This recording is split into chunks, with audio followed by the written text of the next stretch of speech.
Italy, pasta. Come on. It be the witty, unpredictable Talent and natural game. Wu-tang, tang. The witty, unpredictable talent and natural game. Woo. And natural game. Woo. The witty, unpredictable talent and natural game. I started professionally in 91. I signed my first deal in 89, and I think 89, 90, and I dropped, my first record professionally in 91. But I've been into hip hop ever since I was a child, since 76, 77. So that's how long I've been involved with it. That's a long time. That noise, soft ass beats, they rapping. Tragically, that style deteriorates. Rapidly. Uncompleted missions, don't your best, no Composition. Couldn't add it up, then your master. Where I come from, get visuals. Visual. Your boss say walking on hot coals. And ritual. Painting the wall, form the mural. Took a look, saw the manifestation of it. Plural. Rhyming while in pairs, dark Garment. Pierce turn to a streamline. Department. Well, back in 91, when I had a previous deal on Cold Chillin' Records, Warner Brothers, and RZA had a deal with Tommy Boy. And actually RZA was going to come through with Wu-Tang Clan through Tommy Boy. But unfortunately, things didn't work out for us on the label. So I left Cold Chillin'. He left Tommy Boy. At the time, I was in Brooklyn with Old Dirty and Killer. And he was in Staten Island with Meth, Raekwon, U-God, Deck, and the rest of the clan ghosting him. So he started doing demos with them. He was already making songs because he started producing, and we were already in Brooklyn hooking up with producers and doing certain things. I mean, the history goes back before then also, as far as with us rhyming. But since things didn't work out for us with our labels, RZA decided to get all of us together and form a group called Wu-Tang, and then put that out. And that was in 92. What? Put your hands up. Come on. It's Wu motherfuckers. Wu-Tang motherfuckers. It's Wu motherfuckers. Nah, Wu-Tang didn't split up, As a matter of fact, we're about to go on the road in June, late June, in mid-July. So look forward to seeing Wu performing. But we didn't split up. I mean, you might have read a few stories, and you might have, saw a few interviews where it was conflict within the family or was beef about this and that. Sometimes the media have the tendency to exaggerate things, but clan, it means family, and you can never separate this. We're not split. I mean, of course we have individual projects. We always had since we came into the game. Since the first Wu-Tang album, most of us had solo projects. I was on Geffen, Meth was on Def Jams. I went to MCA. We all were spread out, so we had individual careers. We had to pursue that. We wanted to do more. That's the great thing about being part of a group. Also being able to pursue a solo career and, expand and spread out a little more. But as far as splitting, it's like we family. Break on. Yeah, put them hands up. Keep them hands up in the air. Come on. Put your motherfucking hands up for the GZA straight from the USA. I gotta get like everybody this, like this. I want you to wave from side to side like this, like I'm doing. From front to back, left to right, middle to middle, wherever the fuck you at, wave your hand like this. Come on. What? Nowadays, it's a whole lot more involved. It's a whole lot more flashy. I mean, in the 80s, it was raw and authentic. I mean, we had groups that really had lyrical skills. Most of the MCs back in the days had lyrical talent. A lot of the MCs nowadays, they don't really have lyrical talent. They have a whole bunch of other stuff going on, and it's more flashy in material. There wasn't as much as material. I mean, you could look at Rapper's Delight, one of the first few songs ever in hip hop, and they spoke about the Cadillacs and the and the clothes they had and all that, even though they didn't really have all that. They were just, they were just saying that. Nowadays, you have artists that, they do have these things, some of them, but they all caught up into it, and it's all about material, and it's all about partying. I mean, the scene is different. It's been about partying then, but it strayed away from the lyrical side of it, how it was in the 80s. The 80s had groups that had routines that was untouchable at times, you know, some of the greats from back in the day. So, of course, it's changed a lot. There's a whole lot more money involved. It's worldwide now. Hip-hop is everywhere. It's all across the globe. It done hit the box office, you know, with the 8 Mile movie, and even before then, I mean, that was one of the biggest in hip hop. But I'm saying, even before then, you know, we had Crush Groove, we had Beat Street, Wild Style, and all those other flicks. But nowadays, it done flipped 100 times. So, I mean, hip hop is worldwide. It's on a whole nother level. It's a lot more involved. It's corporate. You have rappers that's actors now. Most artists, you know, become actors and they do movies, and you have clothing lines that's multi-million-dollar, you know, clothing lines that's out, and you have artists owning record companies and all kind of things. So hip hop is real big right now. It's like the fastest growing music, and the children are involved. It captivates the young. Everyone loves it. I mean, even if you don't speak the same language, you can communicate through the music, because that's how we that's how we can relate anyway, without even speaking to each other. We can vibe off the same beat and the same drum.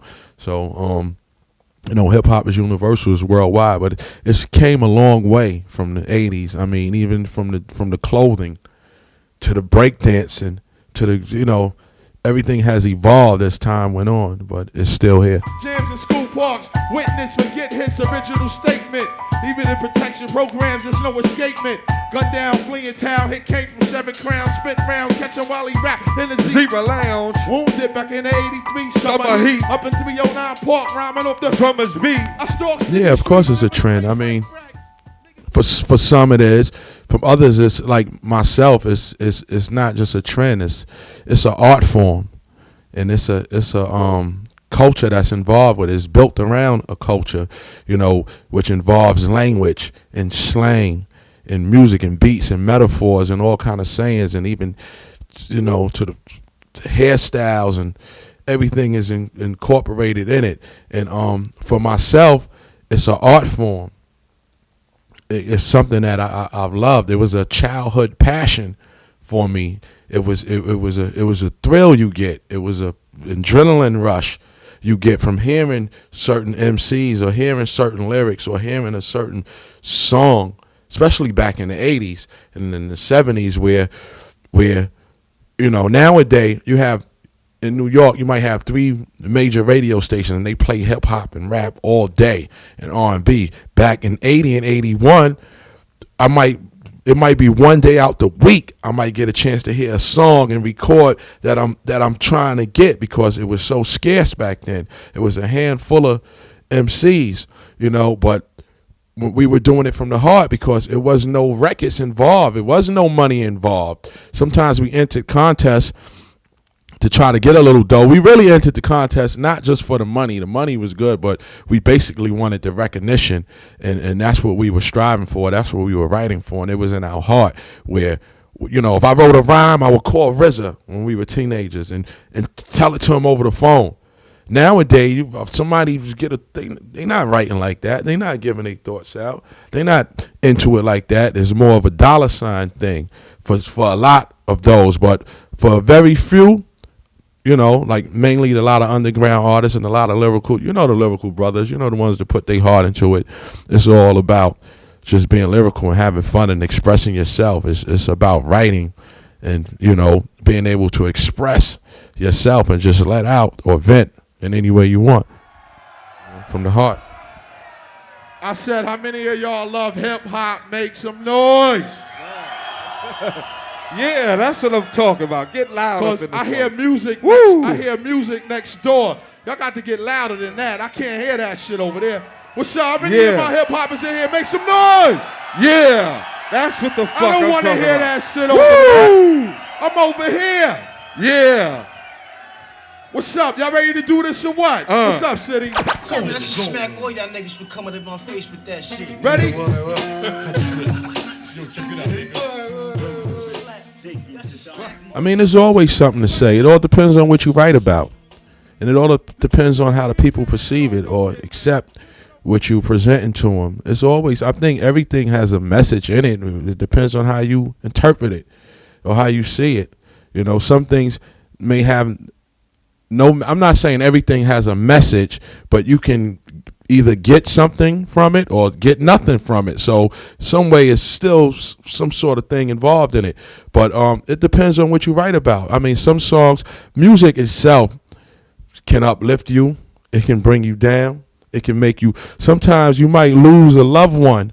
You know, you might lose, you know, like I just lost my mom's a year ago, you know, and it might be certain songs that just make me think about her and put you in a certain, not saying that it might make me sad, the same song, then it might make me feel good just knowing the mother I had and what she done for me and you know, the struggle we went through.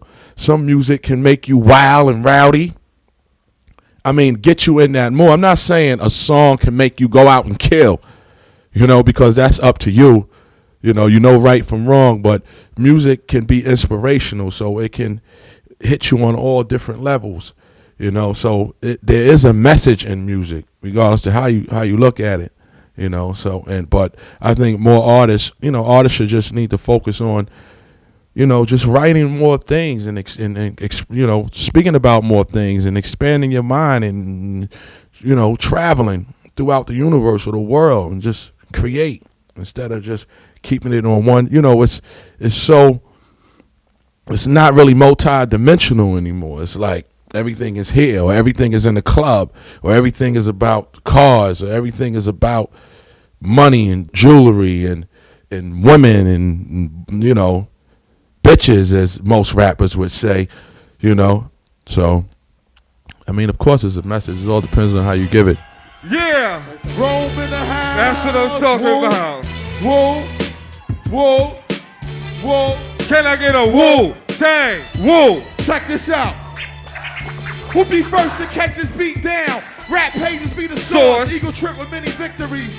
No loss. Rap sheet show you details, awards, and streets. With the most live, catch vibe and blaze heat. Double XL can't rush through. Got Right on. quick to stretch the sound crew to get up. Math let the plate spin. Consecutive hits, promoters face grin. The dorm catch fit. Keep the paper direct wire. JB tire. Like the story that echoes out from chronic Liars. Like doors the beats on hog.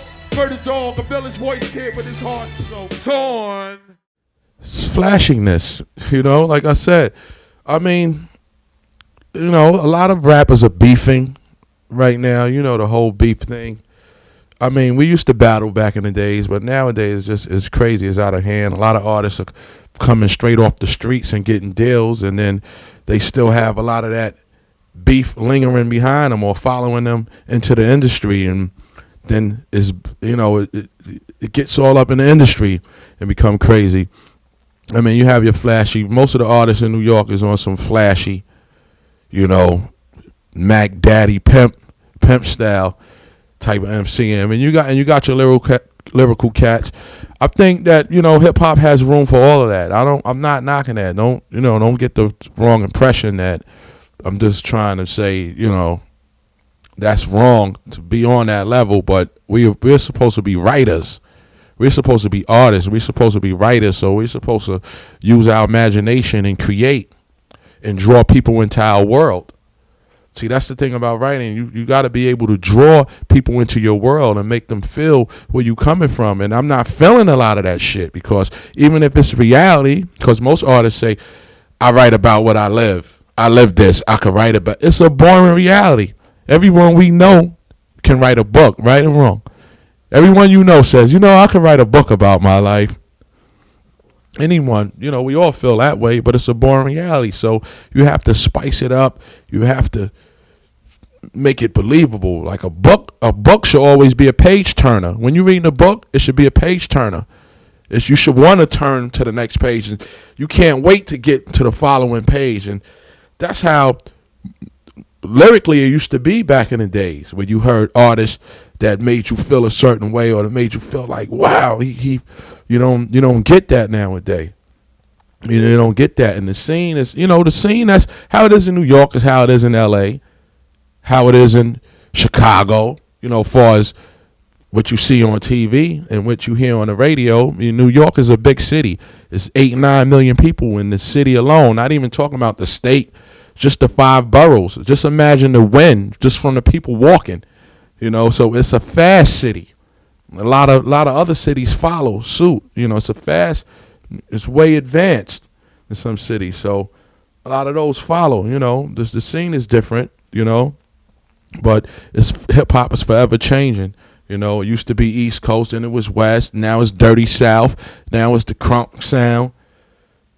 And then it's going to be on something else, depending on, you know, what you choose to deal with or who, you know, in the industry, especially in the music industry, a lot of artists, and also with the help of the executives, tend to follow what's out there. It's not too, like Wu-Tang came through and was just totally original. And then I'm not saying some followed, but it allowed others, it opened the doors for a lot of others to do, you know, things and do more. But it was something new when it hit. Just like when Kane hit the scene, Big Daddy Kane, it was like, when Rakim hit the scene, it was like, whoa. When KRS-One hit the scene, it was like, whoa. You're not getting that. You're not getting that nowadays. You know, you might have a hot artist that might sell 8-10 million records, then you don't even remember their rhymes. You don't remember anything about it because it had no weight and no value because they really didn't draw you into their world or whatever. They only captivated you for a short period of time, and then you don't even remember. Come on. Goddamn, the GZA. What? Come on. Maximilian. Yo, I slayed them C's back in the rec room. Era. My style broke motherfucking backs and kept a Terror. Most rap niggas came loud when I Heard. Once I pulled out, round them off to the nearest Third. Check these non-visual niggas with tapes in them. Portrait. Who fled the seminar trying to orbit this Corporate. industry. But what them niggas can't see See. must break through like the Wu unexpectedly. Lee. Protect your neck, my swerveless remains imperial. Imperial. Before I blast the mic, wing scratch off the Cereal. We rain all year round from June to June. My niggas bite immediately, if Not not soon. set the lynching and form the execution date. It's 2000 beyond sling suffocate. Amplify samples through vacuum tubes, compressions, cause RZA. Charge niggas 20 G's a session. I'm recording right now. I've done a few tracks. I'm working on an album. You know, I have no set date or time when it will come out. Hopefully sometime this year. I'm independent now, so I'm no longer with a label, which is an advantage for me. You know, it hasn't been like that in many years, maybe since like '91. And I'm working with some other artists, you know, on the side. But basically, I've just been writing. You know, I plan on doing the film thing and writing a few scripts. Also, I'm in a movie that comes out this month with myself and RZA and Bill Murray. It's a movie produced by Jim Jarmusch. It's called Coffee and Cigarettes. It's getting a lot of press in the States. And I've done a few Dave Chappelle skits. Dave Chappelle is big in the States. He has a show called The Dave Chappelle Show. He's a stand-up. He's a comedian / actor. And basically, I'm just focusing on writing, really. I'm just taking my time, laying back. We plan to do another Wu-Tang album. We're going on the road soon for a few dates. And we plan to get together and sort out all our problems. It'll be the first time. When we go out on the road, it'll probably be the first time we were all under one roof in a long time. So it'll be a chance to vent, let out a lot of stuff. It's going to be a lot going on at that time. And, you know, we're going to put something else together and basically keep it moving. I move bravely, traveling on a horse, on a battlefield, surrounded by the Lost. those who plotted with the brains of Animals. animals. My high molecular structure, It's intangible. the name ring a bell, killable, 2 syllable. The Wu is coming through. The outcome Critical. beat blunt, the beat was cooked up like Coke goods. Coffee and cigarettes. Yeah. Well, actually, I didn't meet many. The only actor I met from the movie was Bill Murray, because the movie is 11 shorts. It's 11 short stories that make up the whole movie. So myself and RZA and Bill Murray is in one, but they have a whole lot of A-list actors inside, in that movie, and it's getting a lot of press. It's cool. It's a cool flick. I enjoy working with Bill Murray. I'm not considering acting. I didn't want to do it. I was asked to do it as a favor from Jim Jarmusch, who's a Wu-Tang fan. You know, RZA scored his movie Ghost Dog. And also RZA scored Kill Bill 1 and 2. So basically, I wasn't trying to act or be an actor, but I was asked to do this, and the role was okay. I was GZA inside the movie. He was RZA, and Bill Murray was Bill Murray. So we played ourselves. The script was simple, and it wasn't hard at all. And working with Bill Murray, who's so much of a professional in this, he didn't make you feel less than like I'm Bill Murray. You know nothing about acting. It was just we went along, we improvised. Some of the things weren't even in the script. He so well, he was throwing me off with it, but it was a good experience. So it just inspires me to write more. I've been writing little shorts, trying to write commercials, and I'm gonna start there. They're just 1 or 2 pages, commercials and a few skits, even if it's for comedy or whatever. Rough wittiness though, rough wit. That like Bill Murray. He's like he's funny, but he's serious at the same time. Let's keep it moving. You're Bill Murray. Bill Groundhog Day ghost busting ass Murray. Who you gonna call? I know that. Just don't tell anybody. I'm not religious, I'm not religious. I think God and devil are people. I don't believe in a mystery God. I think God is within self, and devil is within self. That's good and bad. I mean, I'm not a devil. I'm just saying good and bad is in everyone, and that's where you get God and devil from. I don't see God as being a mystery or a spook that you can't see, and you have to wait until you die, then you go to heaven. I don't believe that. To me, that's bullshit. So I'm not into religion like that. Nah. I think religion was just made to subjugate people, to bring them down, to keep you locked in to have you always believe that there's something other than yourself. I mean, there's nothing other than you. I mean, every element that's in the sun is in you. Every element that's in the stars are in you. We are the same. The universe is everything, and it's forever growing. We know what time it is. They're the biggest criminals. And I mean, just the other day I was reading an article about the situation in Africa. I mean, 300 million people live on less than 60 pence a day. That's like $1 US. How can you live off? This was the richest continent. All the gold, all the diamonds, all the precious minerals, the resources, and then you have 300 million, they starving. You got 30 million people have AIDS. Where did that come from? It's not a lot of homosexual activities going on. It's not a lot of drug abuse going on where AIDS started, or started developing into these. If that was the case, how did 20 plus million people get it over here? It's a lot of funny shit going on. It's a lot of, it's crazy. America is a great place to live because you do have a space somewhat. You can do certain things that you can't in other countries, such as third world countries, but the politics is still the same. It's still one man, one person, one hand governing all this shit. The same people that run this country run that country. And it's all under one, and it's a lot of funny shit going on. The rich is getting richer, the poor is getting poorer. The city is raping us blind. The government is taxing us. You make $1 million, you pay half in taxes. For what? Who is it going to? So, politics is funny. The war is crazy. We only see one side. We only see the side they show us over in America. We don't see how many women and children were killed in Iraq. How many kids are messed up now, missing limbs and people starving and famine in the land and all kind of crazy. All we see is how they treat their women and how they torture people. We don't see the politics behind this.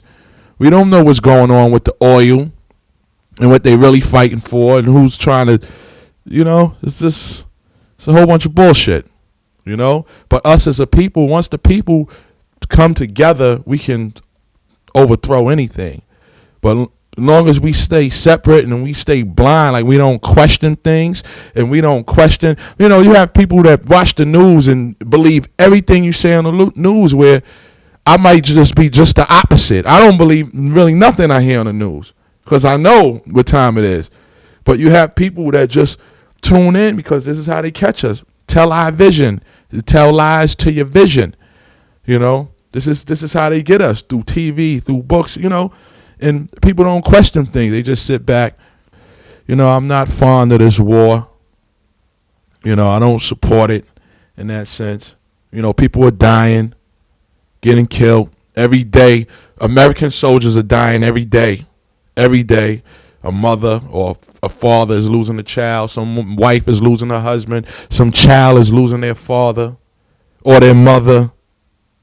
And people are losing families, and it's ridiculous. And people in Africa are still starving. You still got wars going on in other countries.